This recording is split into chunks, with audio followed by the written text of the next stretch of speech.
Hello and welcome to the Mindful Men podcast, a show inspiring men to be mindful about their lives. Each week, we'll dive into a range of topics that matter to men and hear from everyday people doing extraordinary things. So if you love the show, please give it a 5-star rating and share it with your mates. Now, before we get into this week's episode, please note that some of the content may trigger you. And if this happens, please reach out to your support networks. It's really important. If you can't get enough of Mindful Men, head over to our website. It's www.mindful-men.com.au. Find the show notes and the links to our socials there. But for now, sit back, relax, and let's get mindful.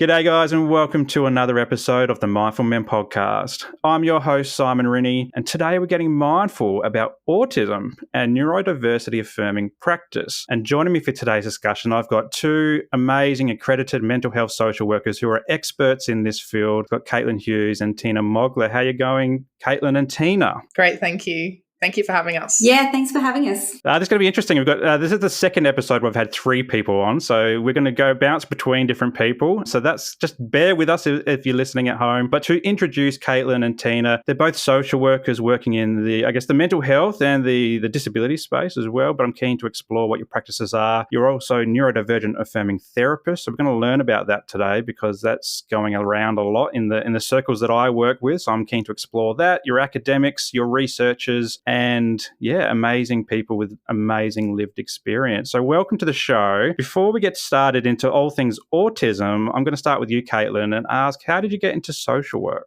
Oh, that's a great question. It was a long and arduous journey. A lot of the social workers that I meet, we tend to have, all these personal experiences that lead us to social work. So originally I started out studying psychology and I had a bunch of personal stuff, which would probably take a whole other podcast episode to unpack. And I was really set on being a psychologist, but unfortunately due to personal circumstances, that wasn't able to happen. So I actually met someone, I was volunteering somewhere and I met someone who became a mentor for me.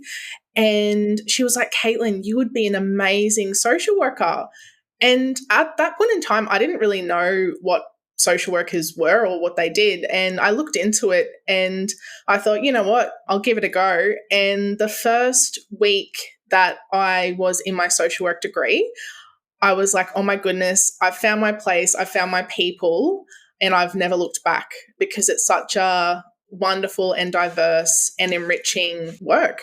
Really? I love that because it reminded me of my undergrad. So a long time ago now, I went to do a Bachelor of Social Science and started with psychology as my major and did okay, but I kind of dropped out. It wasn't really my thing. And then I went on a bit of a 15-year roundabout and elsewhere in my life. But then when I found social work, it's the same thing. My first, I think, lecture or tutorial, it just awoken my brain and it felt more human as well. I really love that aspect. Teena, I'm keen to hear from your perspective as well. Yeah, how did that all come about for you too? Oh, my journey was far more practical.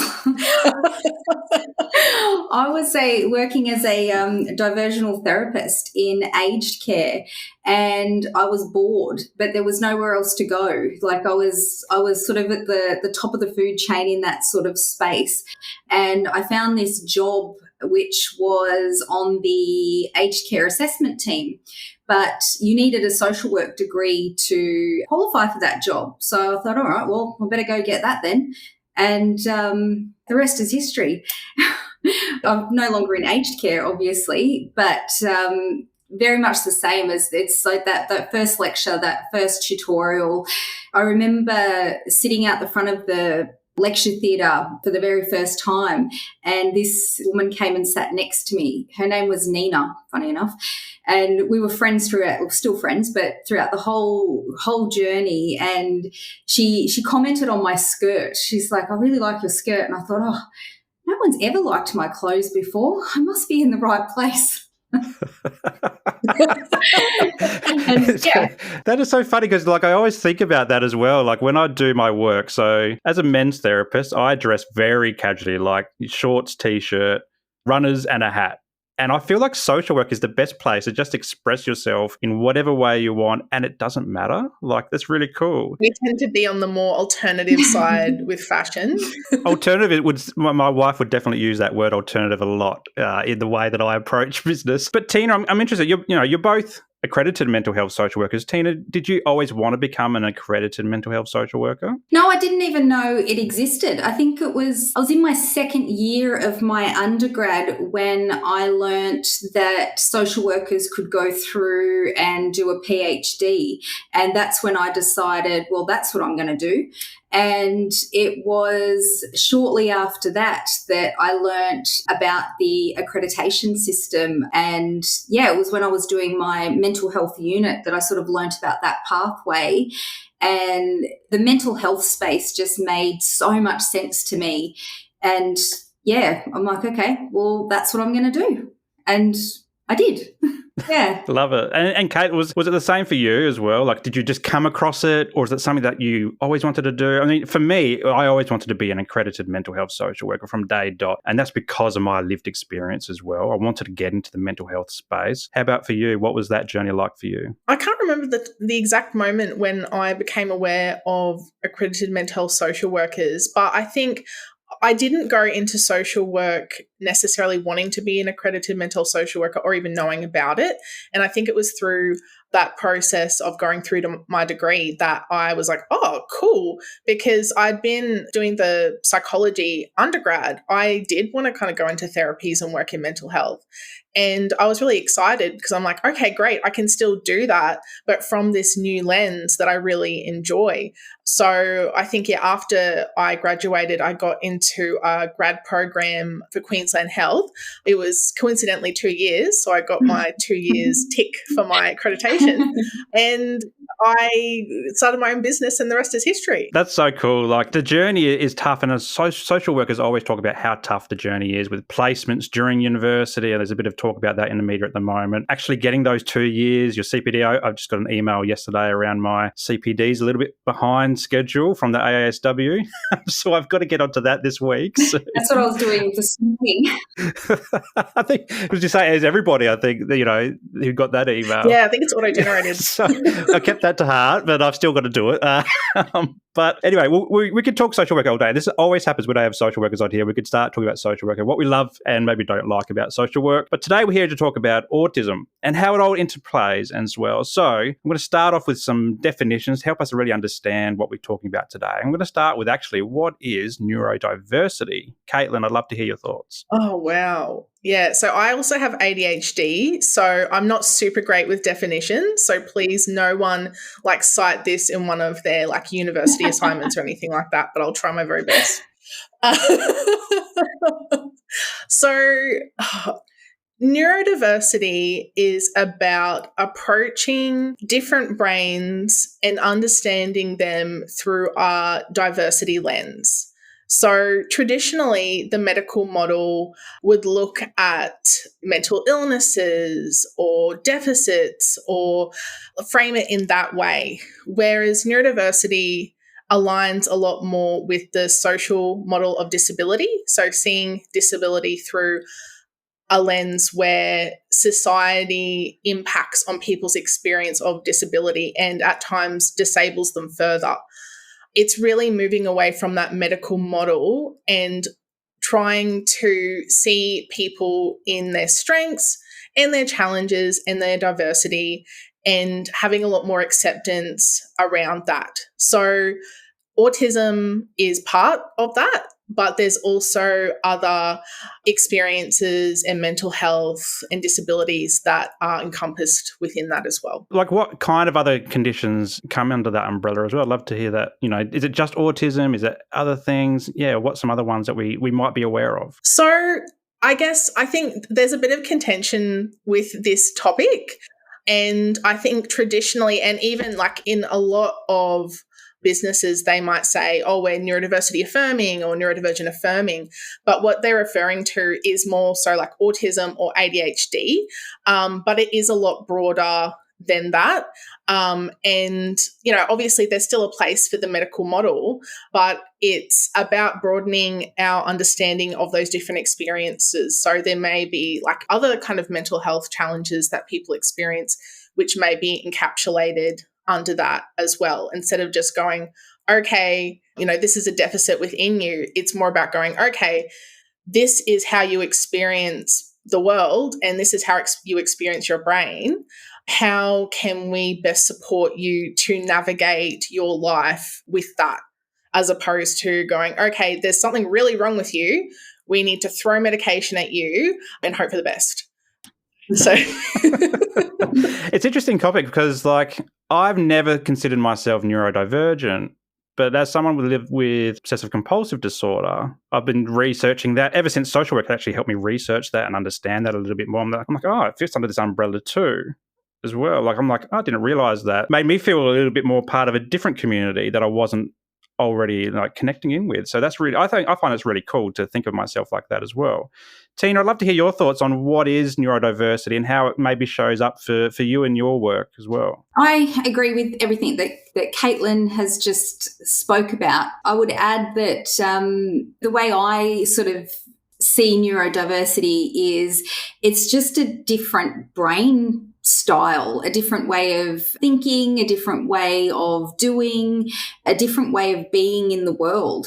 And I think that, although it is a contentious subject, what comes under that umbrella exactly, I think that it's just those differences. So if you are in the world that we live in, those differences are pathologized and often stigmatized as well. But it's just same, but different. I liken it to having an Apple Mac and then having a Windows computer.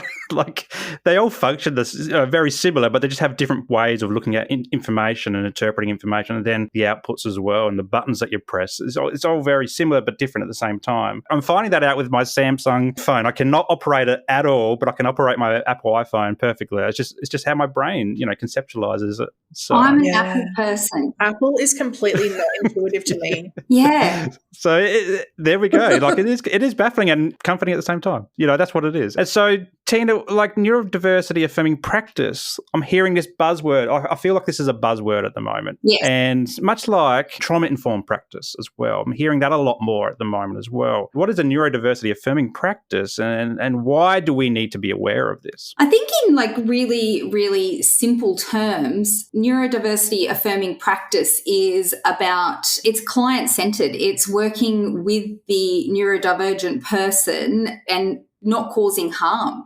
It's about not blaming the person for the challenges they're having and not trying to, quote unquote, fix the person and forcing them to conform to neuronormative, social norms and so forth. So neurodiversity affirming practice is, for me, it is working with a person and simply starting from the point of, what's brought you here? And, why do you want to do things differently? It doesn't matter what the reason is. If somebody wants to understand something, change the way they're doing something, then let's do that together in a way that isn't judgmental, no shame, meets the person's needs, goals, and desires, and just emotionally safe. Caitlin, do you agree with that? And do you feel like it's necessary for private practitioners or practitioners maybe in a bigger corporations to really promote this? Because I look at this as one of those, if you're in therapy, if you're in the business of providing therapy, that should be more of a given as opposed to you having to promote it. What's your thoughts on that? I have lots of thoughts and I'm probably going to info dump. So just put your hand up if I've been talking too long. Okay. Where do I start? I do agree. I think it is a bit of a buzzword. I do think that people use it in their marketing, particularly for autistic folks. And honestly, neurodivergent affirming practice, it starts with you as a therapist. Just because you're neurodivergent doesn't automatically mean that how you are practicing is neurodivergent affirming. Even as a social worker, I can speak to some of the training that I've had in the past, which wasn't informed by neurodivergent affirming practice. So it's a lot of examining the way that we work, a lot of unlearning, a lot of relearning.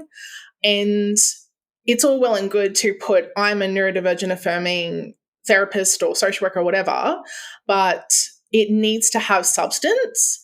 You need to really truly understand what that means. And it has been my special interest for the last 2 to 3 years. So I've absolutely obsessed about this for the last 2 or 3 years. And it's about fundamentally changing the way that you think and work with neurodivergent folks, essentially. And it has many layers. So, it starts with your website. It starts with the context in your practice and how it's set up. The therapies that you use, a lot of therapies inherently, unaccidentally, not on purpose, aren't particularly affirming. And there's not a ton of research and consensus around a lot of this at the moment. So I feel that my style of therapy is quite eclectic because I'm trying to be as affirming as possible, but I'm kind of grasping at different things to make that work. Let's speak to that I can't even say that word now, eclecticism. I'm making up words as I go, but talk us through, what are you drawing from? How are you expressing that from a therapeutic perspective? So in terms of the therapeutic modalities that I use? Yeah, absolutely. So I think ACT is really amazing. I really love the values, especially because I think a lot of autistic folks have a very strong sense of social justice and usually have really strong values, and supporting them to align their choices and their life with their values can be really helpful. But for an example, some of the mindfulness that comes along with ACT might not be 100% accessible for some autistic folks. So they may have challenges with visualization, and a lot of mindfulness practice involves that. So that might become confusing and distressing for them. Some may experience alexithymia, so they have challenges with identifying their emotions, and some mindfulness practices ask you to do that. So there are mindfulness practices that are helpful. So I tend to recommend more breathing and body scans and things like that. But if you're not neurodivergent affirming, you might be throwing all these mindfulness practices and being like, this really works. This is so helpful. This is evidence-based. And then they're going, hey, this isn't really working for me. And then you're scratching your head going, oh, why not? So having that lens is super important to be able to tailor the therapeutic modality to connect with that person in a way that works for them. Yeah, I've got my values cards with me, just next to me, and 2 cards jumped into my mind was accepting different ways of viewing the world and experiencing the world, but then also flexibility. It's the ability to be flexible within practice, but also, as someone who's also a client of the system, being flexible in my thinking as well. And so evolving of those, adapting those. And I love values-based work. That's what I do. That's Mindful Men at its core, is values-based work with guys of all sorts of diversities. And we talk about intersectionality in social work. It's not just about disability or mental illness. It's about gender, sexuality, race, all those types of things. And I think those 2 values came up to me as you were describing that. So thanks for sharing. Teena, I'd love to hear from your perspective how you're approaching your different clients in your work, but also in your own life as well, like this neurodiversity affirming practice. Yeah, I'm much the same. I'm a huge fan of ACT and Russ Harris's work. I like that he refers to Tim Tams and Vegemite in his trainings. I don't know why I find that so fascinating, but I do. I'm DBT trained, and I really like some of the DBT strategies. My personal go-to is for myself is the tip skill, like the temperature change. And for me, when I'm feeling a bit dysregulated or, just really escalated, my favorite thing to do to help me sort of re-regulate is a cold shower. And, that's from the tip skill of emotion regulation. So I do draw a lot from some of the DBT skills and the mindfulness skills in DBT as well. But just as Caitlin said, with the being neuroaffirming is about understanding that different people experience the world differently and have different sort of challenges with connecting with themselves and their emotions and how they express that. So it is really important to have a really sort of thorough understanding of the person that you're working with, but also what you're drawing from. So you're not throwing all these ideas at a person and all these strategies. I know from my own experience of being a consumer of mental health services, it's really overwhelming when you go and talk to someone and they're asking you to do all of these things. And like I remember once, many years ago, I was seeing an ACT therapist, and it was, she was asking me to close my eyes and, give myself a hug. And I'm sitting there thinking, what the fuck? No, I don't want to do that. Who are you? And it was so weird and uncomfortable. And I really did not like that experience at all. And I remember just, after that thinking, oh, maybe therapy doesn't work for me, maybe I need to do something else. But I, circled back around and I love ACT now. I certainly don't ask anyone to sit there and close their eyes and hug themselves, unless you want to, of course. But it is just really important to know the therapy that you're drawing from and, that whole concept of close your eyes and hug yourself. When you understand the whole thing, it's more about that self-love. If that particular therapist knew me at all, she would have delivered that message in a very different way. We've talked about acceptance and commitment therapy a bit on the show before, but you've dropped a new acronym for the audience, DBT. I was just wondering if you could just explain that, and for people who haven't heard what DBT is, what is it, and how does it work? Oh, DBT is one of my special interests, so I might do an info dump now. So DBT is the acronym for dialectical behavioural therapy, and the concept of the dialectical is the opposites in balance with each other. It was developed by Marsha Linehan, and she actually developed it with suicidal people in mind, and then it was further evolved for people with the diagnosis of borderline personality disorder. It's since then been tested and researched with multiple different populations with really, really good results. So there's 4 components to DBT, and that is everything's underpinned by mindfulness. And but the DBT's version of mindfulness is it draws from Buddhism and the, Western psychological remix of mindfulness as well. So it's got both of those underpinnings in DBT's mindfulness. And then you've got distress tolerance, emotion regulation, and interpersonal effectiveness. And prior to having my own diagnosis of autism and ADHD, I was always just diagnosed with anxiety disorders and so forth, and, trying to deal with it through that lens. And when I was doing my practitioner training for DBT, you're encouraged to do the whole therapy, do all the skills. And DBT was the only thing that kind of really actually gave me any sort of calm on the inside, whether it be the mindfulness skills I was using or the distress tolerance strategies or the emotion regulation strategies. But it's like, oh my goodness, this is working.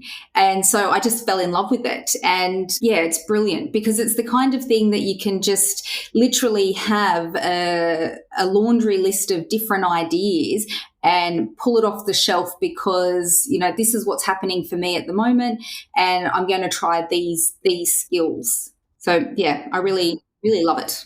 It's fascinating because I've seen with some of the practitioners that I work as peers in a similar locations, they're drawing a lot from DBT at the moment, and it doesn't sound like there's any closing your eyes and self hugs. Is that right? No, there's none of that.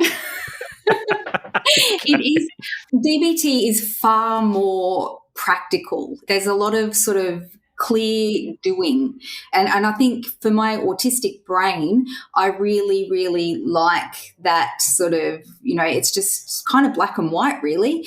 And when you are experiencing meltdown or, you're really distressed and dysregulated, having just super clear, direct instructions almost is so helpful.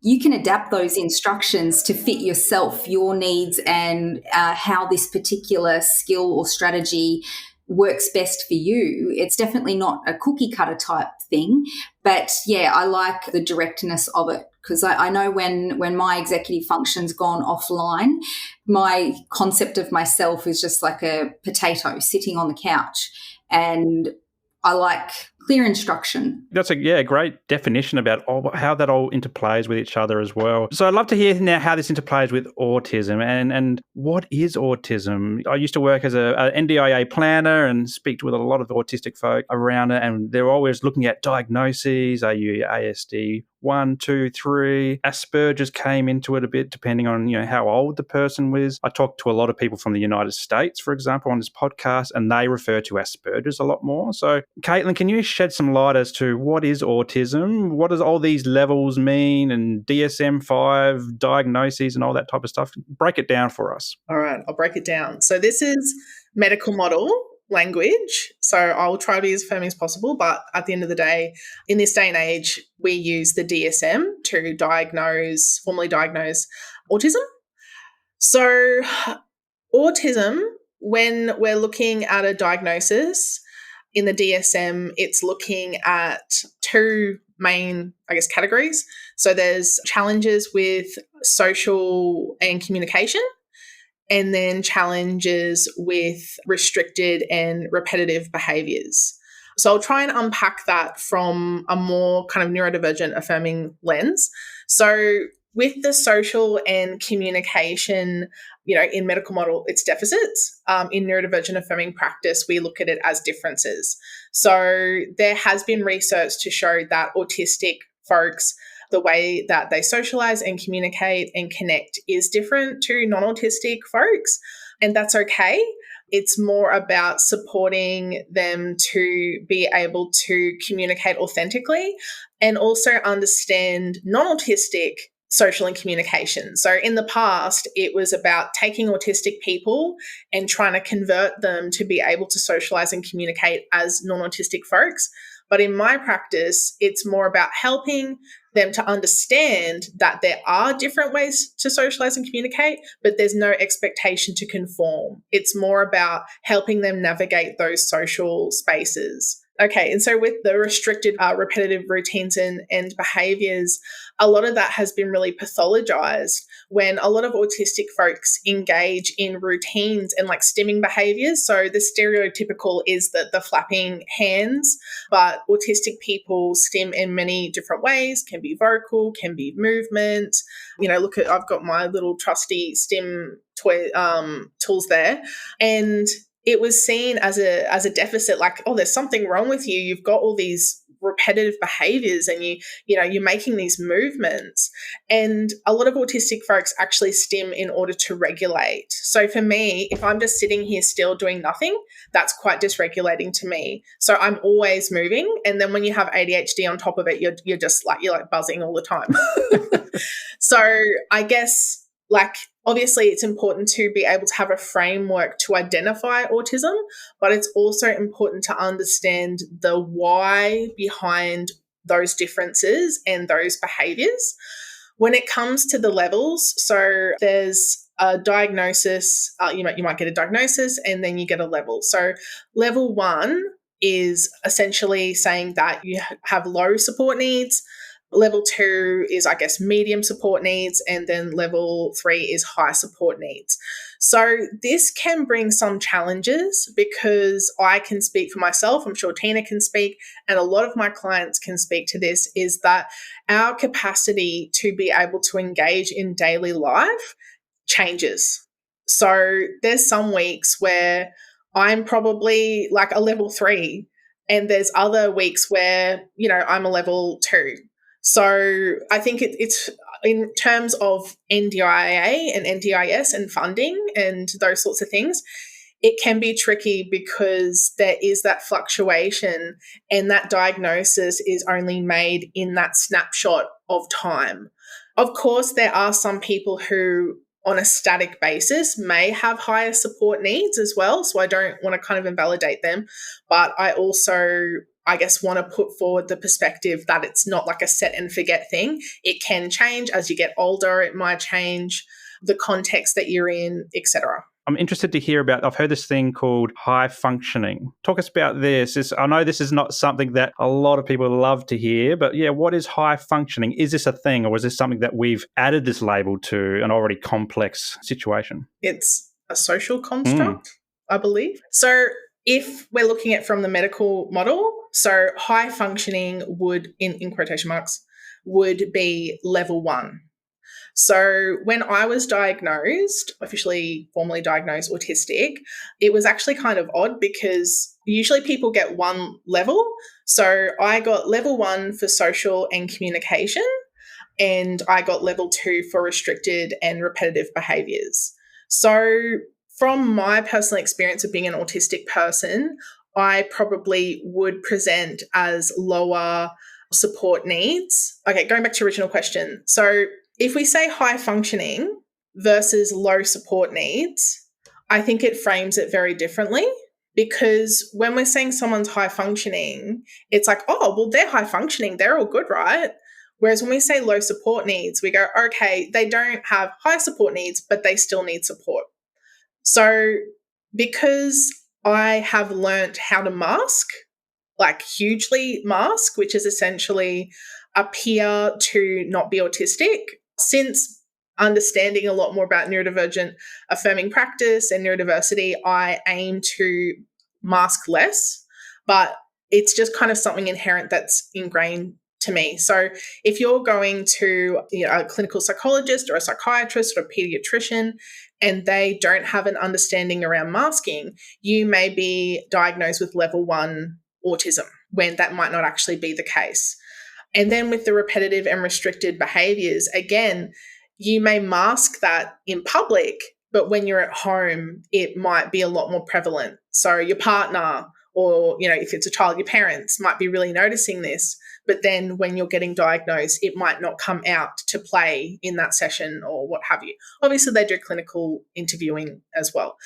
So yeah, I guess going back to your original question, the issue with saying someone's high functioning is that it's kind of invalidating the fact that they have a disability and they do have support needs. Yeah, I love that, because I recently had an intake session and the parent, so I'm working with a young fella, the parent said, he's high functioning. I'm like, okay, whatever. I'm here to actually hear about his experience of autism and what that's like for him and how he experiences, what are his support needs. Sure, he might be high functioning, but also that's subjective to me as well. Like what I say is high might be different to what you say is high as well. So I'm glad you brought that up. And this concept of masking, and I love talking about social constructs. So I always talk about social constructs of masculinity, and we wear masks as well, that we're okay, for example. And for me, I wore that mask for 20, maybe 30 years. Can you just share a bit more about masking and like, what does it feel like to have the mask on when all you want to do is actually just share your true, authentic self? Oh.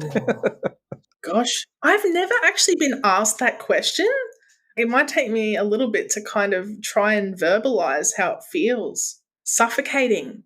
You feel like you're just uncomfortable, really uncomfortable, and you feel like a fraud. Like you feel inauthentic, and you're kind of hearing yourself and you're like, that's not even me. Like, what am I saying? And it's really distressing, like particularly with, when it comes to stimming, like if you're feeling really dysregulated and you feel like you have to kind of sit there, which, is quite, like if you're in a classroom or a meeting or whatever, the expectation is you sit there, you be quiet, you listen.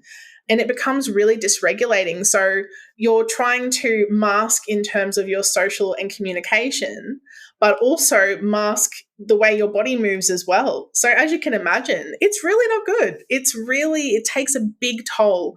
And I say to a lot of my clients that masking is a choice.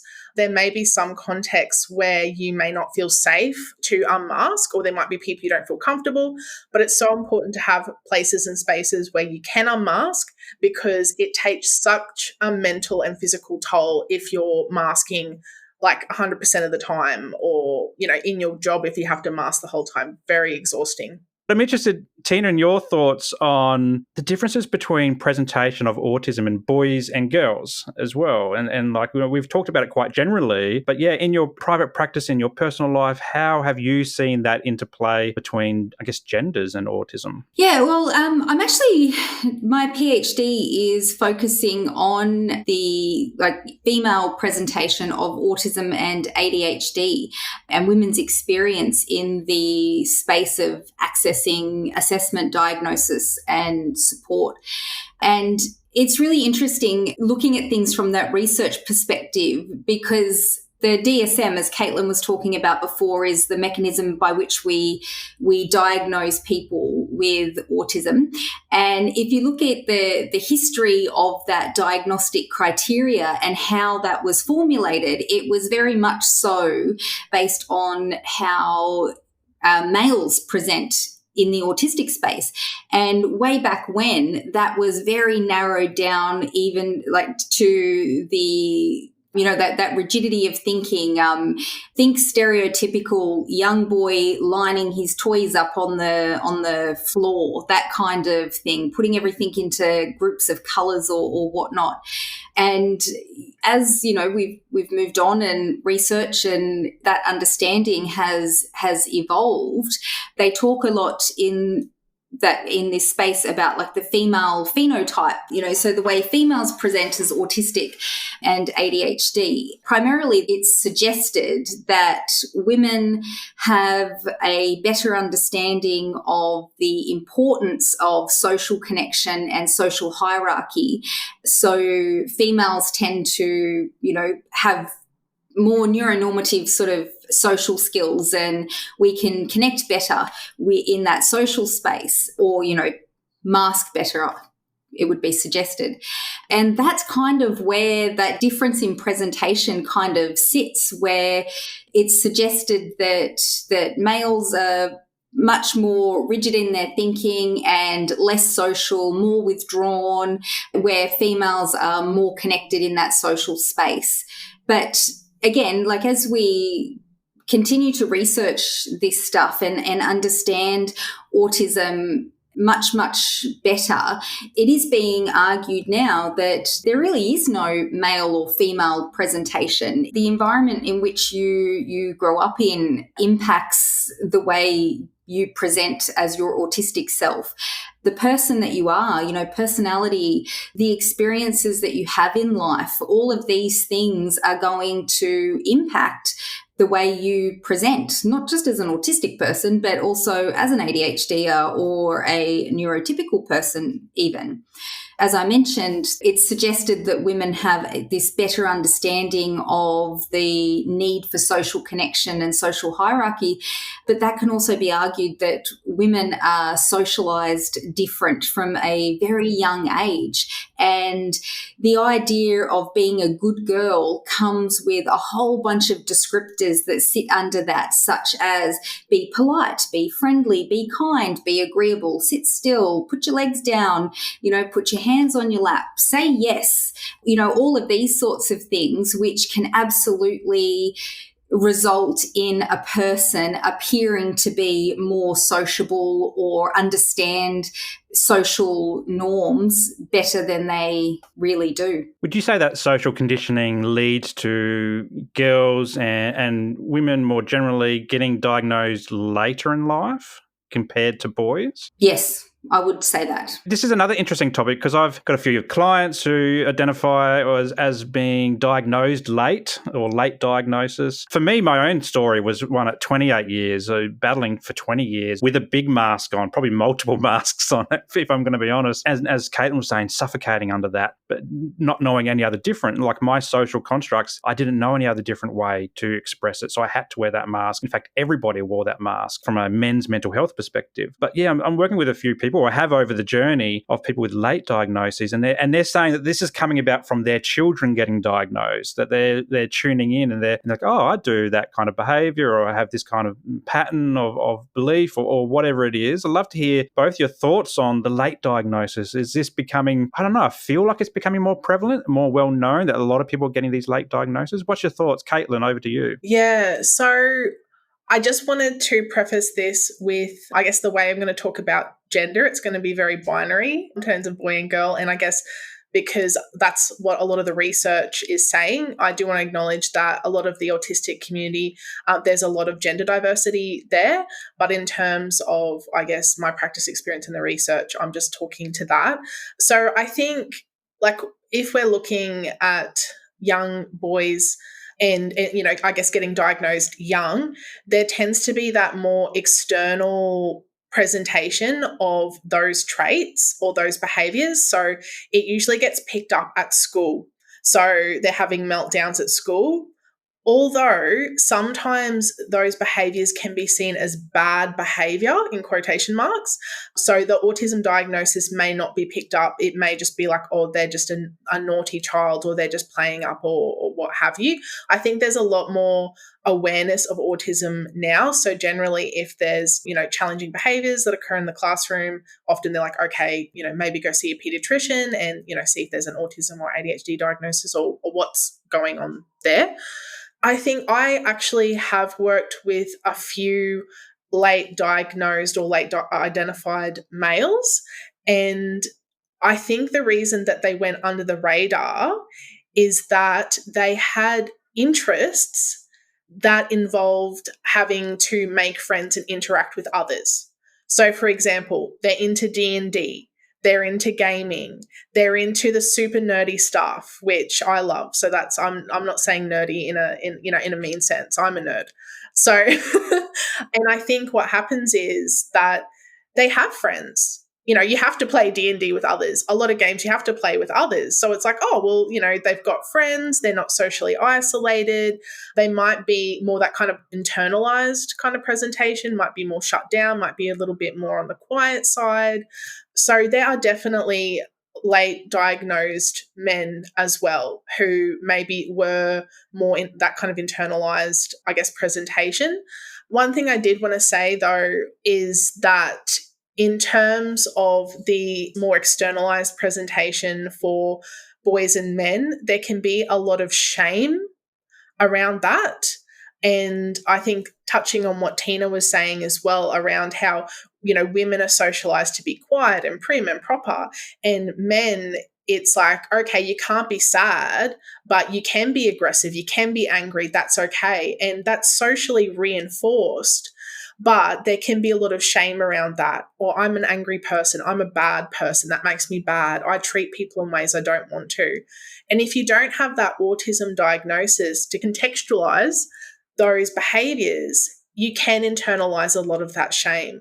Whereas if you get a diagnosis, we can go, okay, you're having meltdowns because of sensory overwhelm, because of X, Y, Z. And then we can find strategies to be able to support that. So you're not kind of, becoming agitated towards the people that you care about and you love. Yeah, really well put. And shame is huge, like in the way that we look at ourselves, but also start to verbalize or express our thoughts, feelings, behaviors, etc. And in fact, I think for a lot of guys, shame is what holds them back from going and speaking to someone in the first place. It's that, oh, no, I'm broken, or I'm different, or nobody can understand what it's like to be me. An interesting side story is that as someone with OCD, I thought I was the only person in the world that had OCD when I was diagnosed. And then it took another 10 years to start discovering other people with OCD. And in fact, I've got clients now with OCD, and we're all talking about OCD stuff. And it's like some of the best conversations you've ever had, because it's Simon, finally, I've met someone who finally gets it from both a personal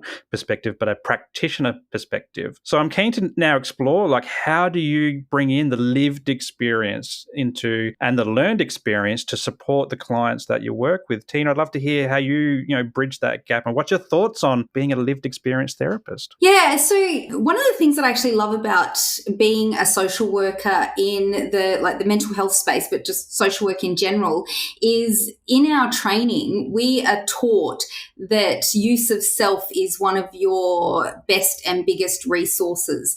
And we're taught how to use ourselves, our experience, us, to support people.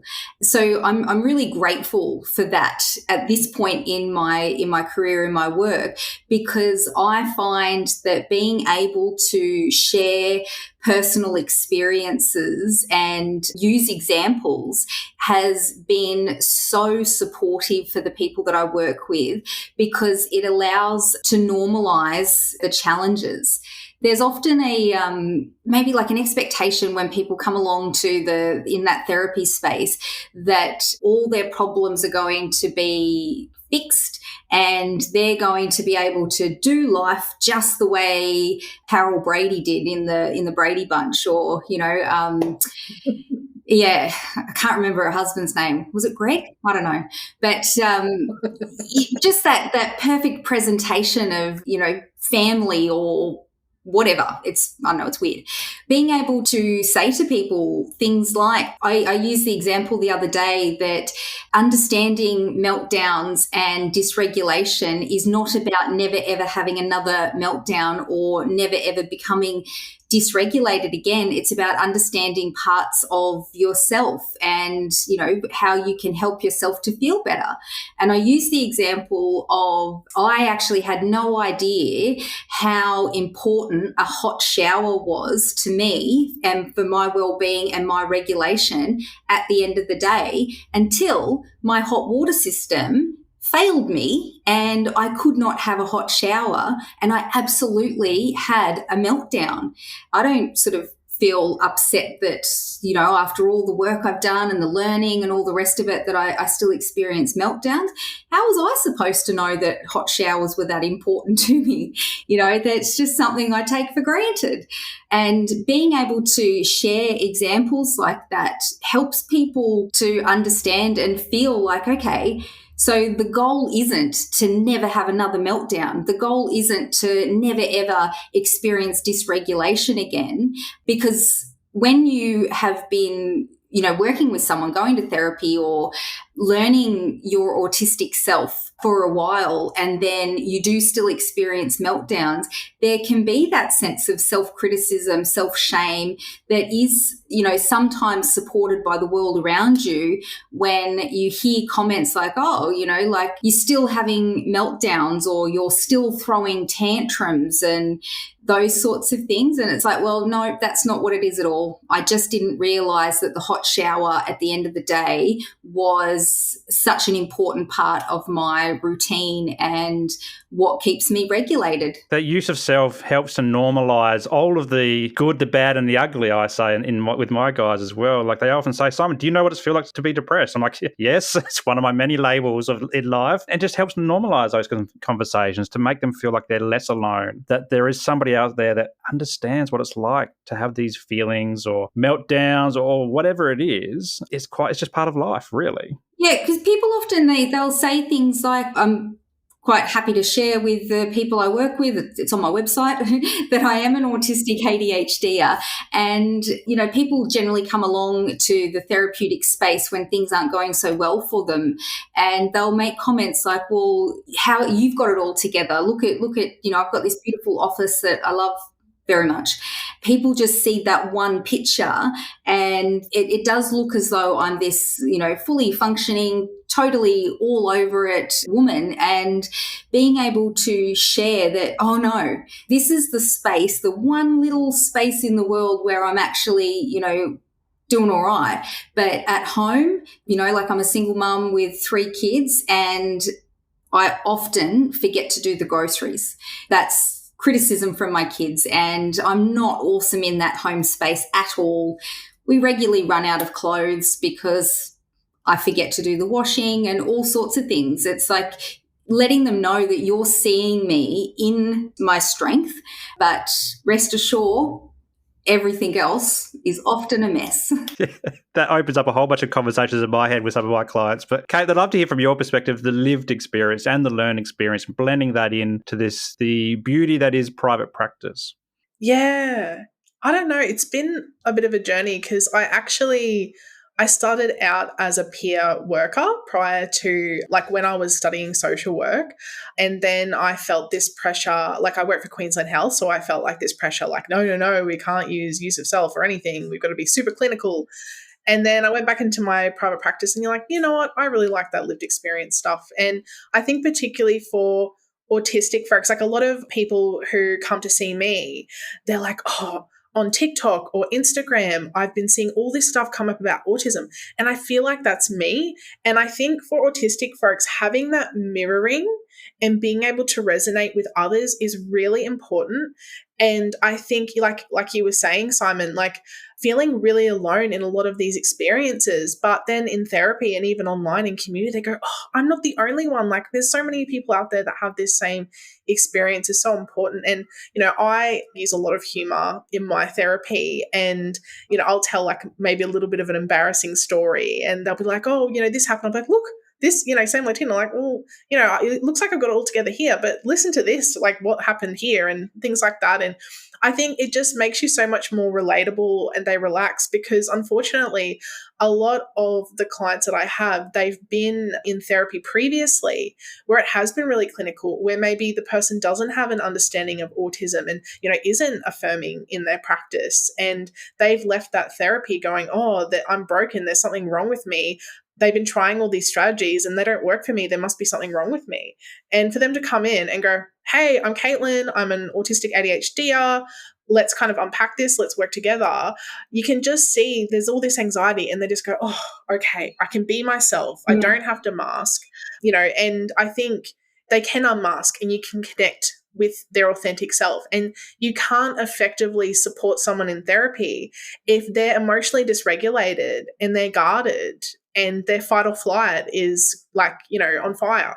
So I think it's again, just as I said, just because you're an autistic ADHD or have lived experience doesn't necessarily mean that you have done the work to be affirming.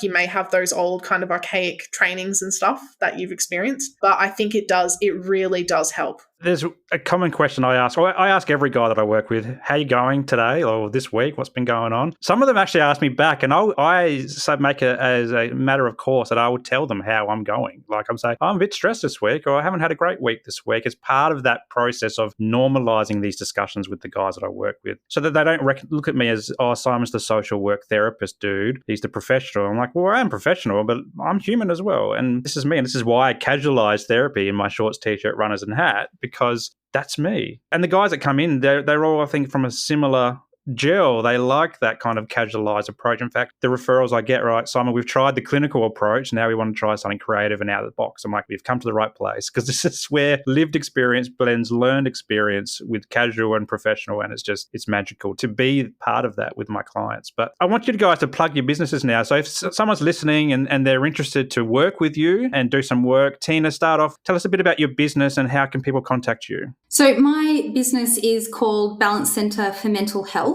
And I am on the Redcliffe Peninsula in Margate. My sister and I actually built this beautiful clinic called Sally and Sage Wellness Collective. So there's a few other practitioners in the clinic with me. And how can people contact me? I have a website. That's probably the best way because I cannot remember my phone number right now. We'll put the link into the show notes for the website as well. If someone's thinking about working with you, do you have a niche? Do you specialize in a certain type of area or you kind of generalized? Well, I do specialize in autism and ADHD working with people across the lifespans. I do a lot of work with families, so supporting parents who have neurodivergent children and they're looking for support in like how to approach parenting neurodivergent children, but also adults and children who are looking for support themselves. And Caitlin, plug your business. You don't work at the same place. Share where you work and what do you do? Well, as an ADHDer, I have many interests. So I might be here a little while, but I'll try and be succinct. So I have my business, Cathartic Collaboration. So I have an office in Nunda, but I also do telehealth. So I provide support to mainly, I specialize in autism and ADHD. I work with kids, families, and adults. I particularly love to have a space for adults because there isn't a lot of services that cater, especially in a neurodivergent affirming way. So, I guess that's my therapies. I also provide supervision for social workers as well, particularly that are interested in neurodivergent affirming practice. I also have a Facebook page called Neurodivergent Affirming Social Workers Collective, which is, slowly growing, but I'm hoping to have a lot more people there in order to, like neurodivergent social workers, and to grow in their practice. Teena and I have our Divergent Dialogues podcast, and we release an episode fortnightly, and that's topics around mental health, autism, and ADHD. So on Substack, we have our podcast. I also write some blogs on there, and you can also listen to our podcast, on Spotify, Apple Music, or all the jazz. Is that? Oh, I'm trying to think. Is that all? Caitlin's clearly way better at marketing than me. I do all the I sell some neurodivergent affirming resources, so therapy resources. So that's on my website. So my website is www.catharticcollaborations.com.au. I'm also on like most of the social medias, so like TikTok, Instagram, Facebook, LinkedIn. I think that's all. Yeah. So lots of things. Go on my website. There's lots of stuff there. Yeah, awesome. Again, the links will be in the show notes. If anyone's listening and wants to touch base. I joined that Facebook group recently as well, so I'm really excited to be part of that Facebook group that you've got going. And I'm going to check out your resources as well, because I'm always looking for resources for my practice and how I can best, grab some tools out for the clients that I work with. So Teena, Caitlin, thanks so much for coming on and talking all things autism with me today. One last question I ask all of my guests to share before they leave is, and the reason I ask this is because sometimes we can go into some difficult conversations or some complex conversations that can leave people feeling a bit drained. So I want you to leave us with plugging something that's making you feel good at the moment. And that can be what you're watching on telly, something you're listening to, a book you're reading, a self-care activity, a therapy practice, if you're reading some awesome research, or whatever it is that's just lighting you up. Caitlin, I'll start with you. What's lighting you up at the moment? Oh, what's lighting me up? So I'm currently... So this is probably like people are going to think, oh, like get in the Zen zone. No, for me, I'm completing a PhD around mental health and autism. And for me, like focusing on that and getting in the zone, because it's my special interest, I enjoy it so much and it's really regulating for me. So that's, and I guess as an autistic person, engaging in my special interest, that's something that's really regulating. I'm not a workaholic. That's my regulation time. Love it. Love it. Teena, how about you? What's lighting you up at the moment? Well, same as Caitlin, my research, my PhD. But this morning I actually, Michel Foucault is my most favorite philosopher ever.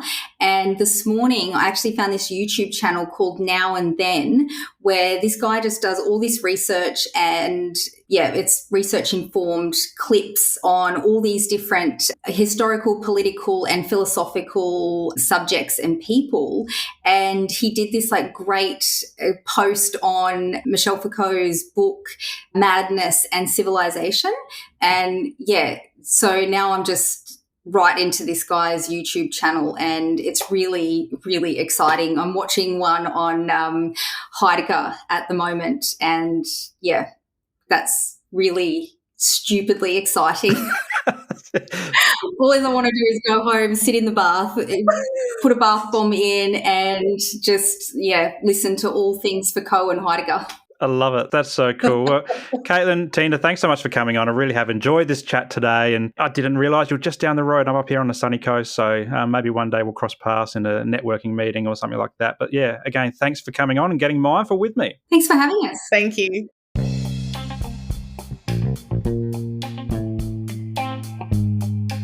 Well, that's a wrap for today's episode, and I hope you got some value from it. If anything triggered your mental health today, please reach out to your support networks. Also, if you loved what you heard, be sure to subscribe to the show and share it with your mates. For more from Mindful Men, you can check us out on Instagram and YouTube, and I'll throw the links to these pages in the show notes below. But until next time, stay mindful.